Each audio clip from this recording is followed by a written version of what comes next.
సలహాలు సూచనలు కావాలంటే ఇక్కడ ఇచ్చిన ఫోన్ నంబర్లకి సంప్రదించవచ్చు. ఈ కటుక రోహిణి చూర్ణము, కటుక రోహిణి వేళ్లను తీసుకుని వచ్చి పాలలో మరిగించి ఎండించి దంచి పొడి చేసుకున్నటువంటి శుద్ధి చేసినటువంటి కటుక రోహిణి చూర్ణము.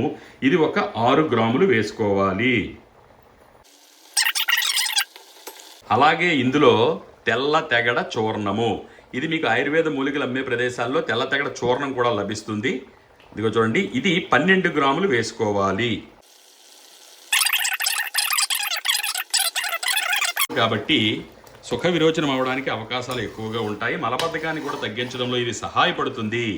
చక్కటి దివ్యమైన ఔషధం కాబట్టి కొంచెం శ్రమ కోర్చి దగ్గరుండి చేసుకోవాలని నా ప్రార్థన.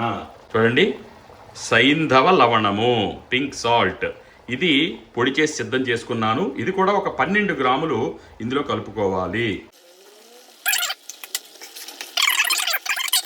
చూడండి, పచ్చ కర్పూరము, దీనిని ఒక 3 నుంచి 5 గ్రాములు వేసేటప్పుడే బాగా నలిపేసి వేసుకోవాలి. ఇందులో వేసేస్తే మాత్రం మీకు కరగదు. చూడండి, చేత్తో ఇలా నలిపితే నలిగిపోతుంది ఒరిజినల్ పచ్చ కర్పూరం అయితే.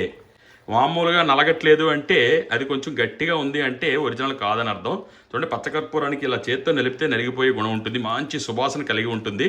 3 నుంచి 5 గ్రాముల మధ్యలో మాత్రమే మీరు వేయాలి, అంతకు మించి మాత్రం దయచేసి వేసుకోకండి. దీంతో పాటు సులువుగా అరిగేటువంటి ఆహార పదార్థాలను తీసుకోవాలి.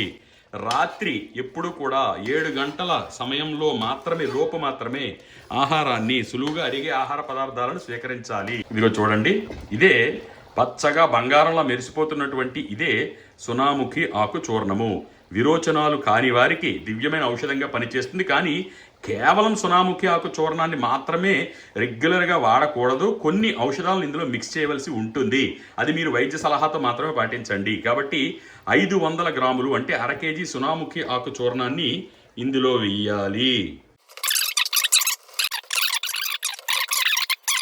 ఒక ఉసిరికాయ అంత ఈ మాత్రం ఉండ, చూసారా, 5 నుంచి 10 గ్రాముల మధ్యలో ఈ మాత్రం ఉండను తీసుకొని, ఎవరైతే మలబద్ధకం సమస్యతో బాధపడుతూ ఉన్నారో లేదంటే గ్యాస్ట్రిక్ సమస్యతో బాధపడుతున్నారో వారు రాత్రి నిద్రపోయే ముందు దీన్ని ఇలాగే నమిలి మింగి 1 గ్లాసు మంచినీళ్లు తాగండి. అంతే, ఇంకేముంది. ఉదయం లేచేసరికే ఫ్రీ మోషన్ అయిపోతుంది, సుఖ విరోచనం అవుతుంది.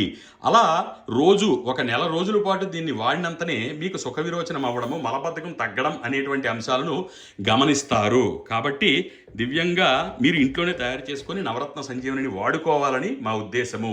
సలహాలు సూచనలు కావాలి అంటే ఇక్కడ ఇచ్చిన మా నంబర్లకి ఉదయం 9 నుంచి సాయంత్రం 5 గంటల మధ్య సమయంలో సంప్రదించగలరు.